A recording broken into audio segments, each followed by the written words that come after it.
ગોકુળનું એક અદ્ભુત દ્રશ્ય નજર સામે પડે છે અને યશોદા પૂછે છે, કાના તूने माखन खायो?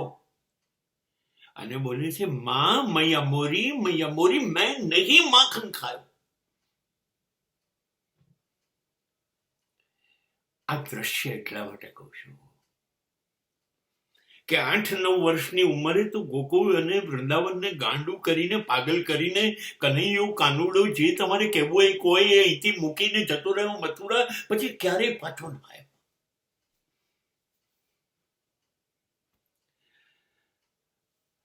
8 વર્ષના કૃષ્ણને માનો પ્રેમ, ગોપ ગોપીઓના સખાનો પ્રેમ, યમુનાનો પ્રેમ, ગાયોનો પ્રેમ, વાંસળીઓનો પ્રેમ, વૃક્ષોનો પ્રેમ, કદંબ કેરી ડારી બોલે શ્રી કૃષ્ણ શરણમ મમ, વૃંદાવનની ગાયો બોલે શ્રી કૃષ્ણ શરણમ મમ, યમુનાજીના પાણી બોલે શ્રી કૃષ્ણ શરણમ મમ, ગોપ ને ગોપીઓ ગાય શ્રી કૃષ્ણ શરણમ મમ. આટલો બધો પ્રેમ 8 વર્ષ પહેલા. રાધાજીનું રૂવાડે રૂવાડું બોલે શ્રી કૃષ્ણ શરણમ મમ. 5000 વર્ષ પછી પ્રેમ આ દુનિયામાં ગણાયો રાધા અને કૃષ્ણનો. હજી બીજો કોઈ પ્રેમ એ સમકક્ષ બન્યો નથી. આ ક્યાંથી આવ્યું? આ ક્યાંથી આવ્યું? ક્યાંથી આવ્યો આ પ્રેમ કાનુડાનો જે જગતને પાગલ કરી રહે છે? તારા વિના શામ મને એકલડું લાગે. ક્યાંથી આવ્યું આ? એ યશોદાએ આપ્યો. 30 મિનિટમાં તો દેવકીએ જન્મ આપ્યો. જન્મ દે કે બની દેવકી ये माता सुख पाया यशोदाजी ने. 30 મિનિટમાં તો માનું મોં નથી જોયું. અને કનૈયો મથુરા છોડીને, માને છોડીને યશોદાના ખોળામાં, એની બખોલમાં બેસી ગયો. અને પછી છેક વિશ્વરૂપ દર્શન સુધી પહોંચ્યો, જેને જોવા દ્રોણાચાર્ય ભીષ્મ લોકો તરફડ્યા. My God, the entire planet means Krishna. કૃષ્ણની અંદર સમગ્ર આકાશ પાતાળ ભૂતળ બધું જ, પશુ પક્ષી પર્વત નદી સમુદ્ર બધું. અરે આ છે કૃષ્ણ. અરે અરે પેલું કદંબની ઝાડ ઉપર ચડી ગયો તો ગોપીઓના કપડા લઈને વાંસળી વગાડતો હતો, માખણ ચોરીને ખાતો હતો, ગોપીઓના માટલા ફોડી કાઢતો હતો. એ કૃષ્ણ ક્યાં ગયો? વિશ્વરૂપ સુધી. બસ એ કૃષ્ણ ત્યાં એટલે પહોંચ્યો કે એ યશોદાના ખોળામાં હતો. યશોદા ભૂલી ગઈ. યશોદા ભૂલી ગઈ એ નંદ બાબાની રાણી છે, ભૂલી ગઈ હતી. મારો કાનો, મારો કાનો, કાના કાના. કાનાએ ખાધું, કાનો ક્યાં ગયો, કાના શું કર્યું? અને એને જે કાનાનું ઘડતર કર્યું 5 વર્ષ પહેલા, એને વિશ્વરૂપ સુધી પહોંચાડ્યો. બસ સાયકોલોજી ફ્રોઈડની કે યુંગની આ જ કહી રહી છે. અને વી આર મિસિંગ ધેટ.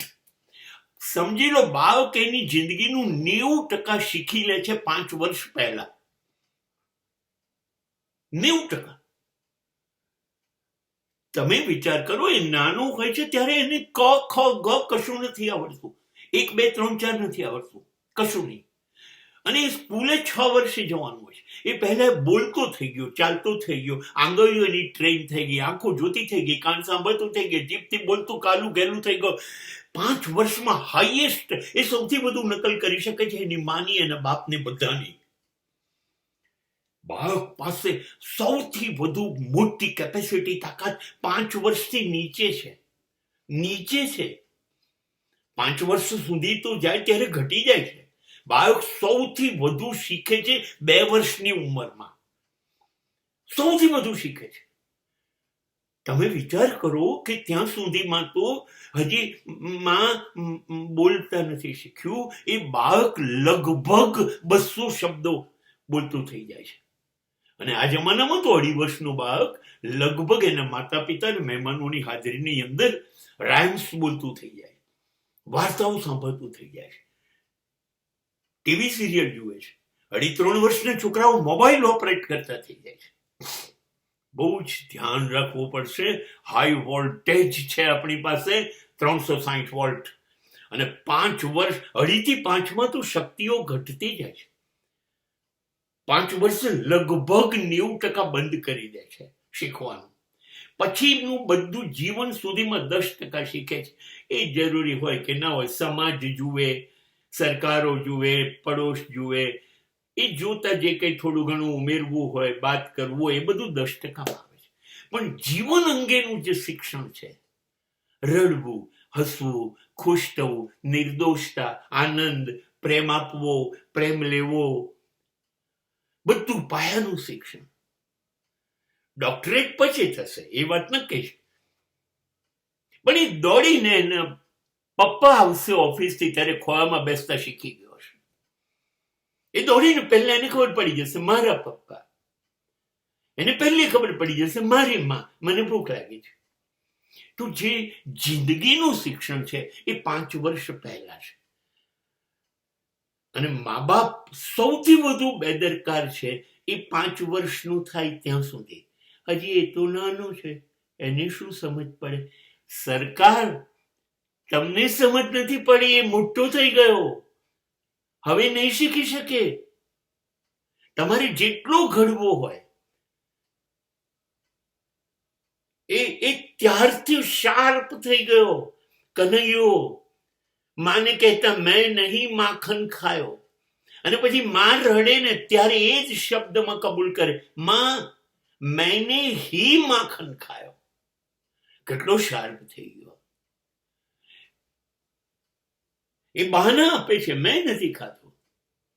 એ નદી કિનારે જઈને માટલીઓ ફોડી નાખે છે, માખણ આપશો કે નહીં? એ કપડા લઈને ઝાડ પર ચડી જાય છે, માખણ આપશો કે નહીં?